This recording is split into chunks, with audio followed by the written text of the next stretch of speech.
celui qui tient notre système de pensée, la pensée dominante en lui. La Bible dit que l'homme est tel que sont les pensées de son cœur. Ce que je médite continuellement, c'est ce qui m'arrive. J'attire à moi ce que je pense. Celui qui me tient dans les pensées tient ma vie. Voilà pourquoi le Seigneur est d'abord venu changer notre système de pensée. Quand il dit répentez-vous, changez votre manière de penser, de vivre. Car le royaume est au milieu de nous. Dans le royaume vient avec un nouveau système de pensée. Changer. La repentance, c'est reconnaître, demander pardon, mais surtout se détourner. Celui qui demande pardon sans se détourner ne s'est pas repenti. C'est la véritable repentance. C'est lorsqu'on montre le dos à la situation dans laquelle nous étions. Donc celui qui tient notre système de pensée, de valeur, notre culture interne, notre homme intérieur, contrôle et conduit notre vie. Quand mon âme est restaurée, renouvelée, mon système de pensée changé, je commence à parler comme Dieu. Je commence à déclarer comme Dieu.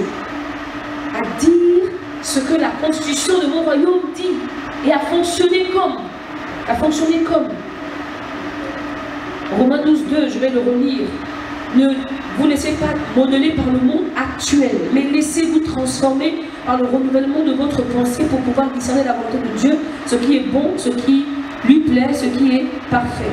Voilà pourquoi nous devons renouveler notre pensée par la méditation quotidienne de la parole. La lecture quotidienne, toujours être en contact avec la parole. Ce n'est plus une affaire de je prends un jour dans la semaine.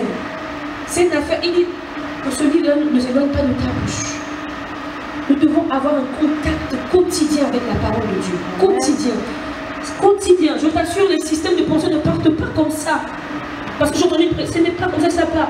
Une pensée ne part que lorsque je suis au contact avec la parole tout le temps. Dès que j'ai un temps de libre, je suis au contact.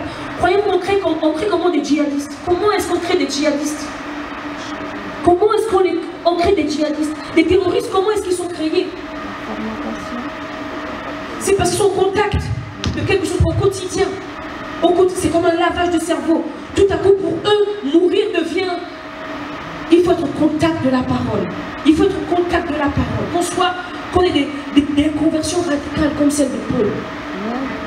Comme celle de Paul. Le jour où Paul rencontre Christ, il dit, que ferais-je, Seigneur? C'est-à-dire qu'il a compris qu'il allait abandonner son travail, qui était de persécuter les chrétiens. Il a compris tout de suite. Au point où Dieu l'a décrit comme celui qui prie. Un homme qui prie dans cette rue, il va le voir. Soyons des fervents, des authentiques.